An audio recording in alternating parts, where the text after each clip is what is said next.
Hello students, welcome to my YouTube channel. I am Varsha Wagh from Nasik.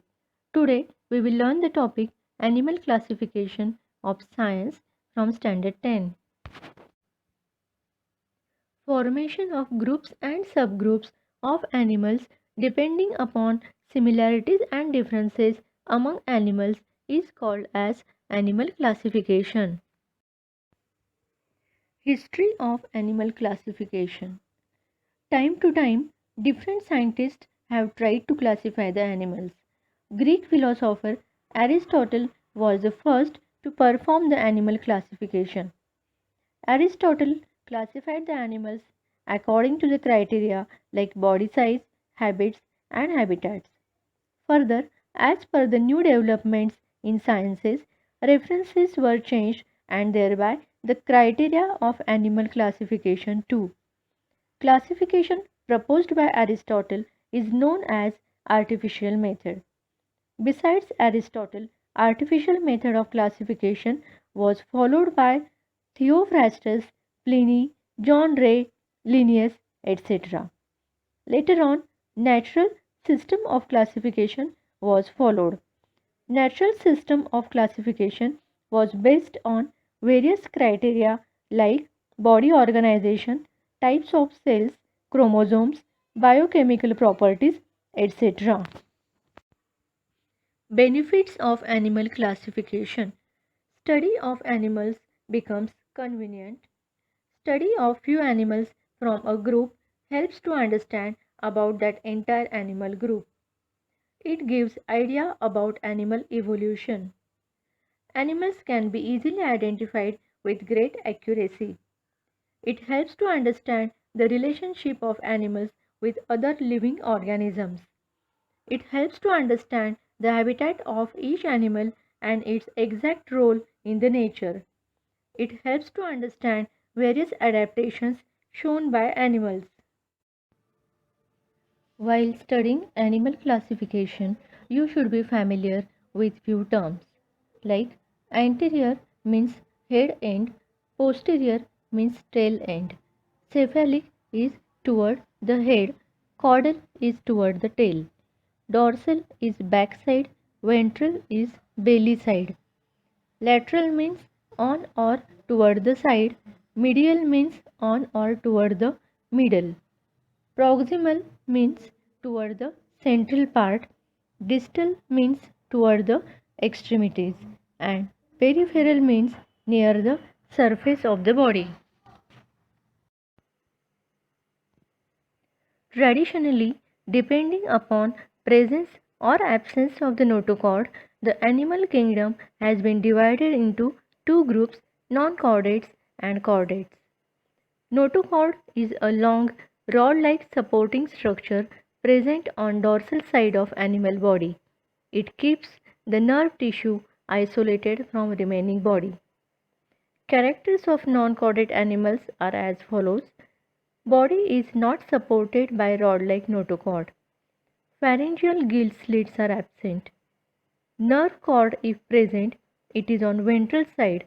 It is solid and paired. Heart if present, it is on dorsal side. Characters of chordates are as follows. Body is supported by notochord. Pharyngeal gill slits or lungs are present for respiration. Nerve cord is present on dorsal side of body. It is hollow. Heart is present on ventral side of body. Subkingdom non-chordates is classified or divided into 10 phyla. Those phyla are Protozoa, Porifera, Coelenterata, Platyhelminthes, Aschelminthes, Annelida, Arthropoda, Mollusca, Echinodermata, and Hemichordata. All chordate animals are grouped together in a single phylum and the name of the phylum is same, that is phylum Chordata.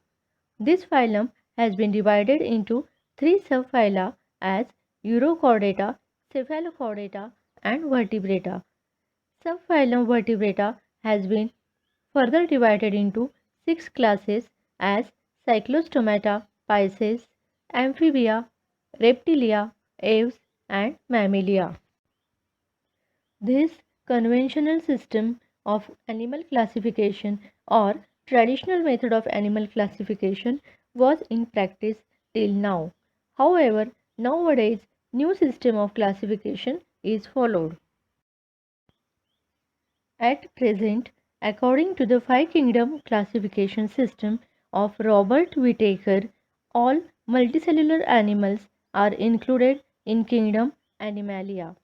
This system of classification is based upon some criteria like body organization, body symmetry, body cavity, germinal layers, segmentation, etc. Various criteria are used for new system of classification. First criterion is grades of organization or levels of organization. Body of animals is made up of cells. In case of multicellular animals, many cells are performing different functions in their body, while in unicellular animals, as their body is made up of single cell, all functions are performed by same cell only. Body organization of unicellular animals is referred as protoplasmic grade organization. Example, amoeba, paramecium. In case of multicellular animals, if tissues are not formed, their body organization is called as cellular grade organization. Example, phylum Porifera. In case of some animals, cells come together to form tissues with the help of which all the body functions are performed. Such animals show cell tissue grade organization. Example, animals of phylum Cnidaria. Flatworms show tissue organ grade organization. In this type of organization, tissues are organized to form some organs. However, complete organ systems are not formed. Besides the four types of body organizations mentioned above, remaining all animals show organ system grade organization, in which different organs are joined together to form organ system that performs specific functions. Example, crab, frog, human, etc. Next criterion of animal classification is body symmetry. In imaginary sense, if body of any animal is cut through imaginary axis of body, it may or may not produce two equal halves. Depending upon this property, there are different types of animal bodies. First type, asymmetrical body. In case of such body, there is no any such imaginary axis of the body through which we can get two equal halves. Example, amoeba, paramecium and some sponges. Second type, radial symmetry. In this type of body, if imaginary cut passes through central axis but any plane of body, it gives two equal halves. Example, starfish. In case of this animal, there are five different planes passing through central axis of body through which we can get two equal halves. Third type, bilateral symmetry. In this type of body, there is only one such imaginary axis of body through which we can get two equal halves. Example, insects, fishes, frog, birds, human, etc. Next criterion for animal classification is germ layers. In case of multicellular animals, germ layers are formed during initial period of their embryonic development, and from those germ layers only different tissues are formed in the body. In case of some animals, only two germ layers, that means endoderm and ectoderm, are formed. Such animals are called as diploblastic animals. Example, all cnidarians.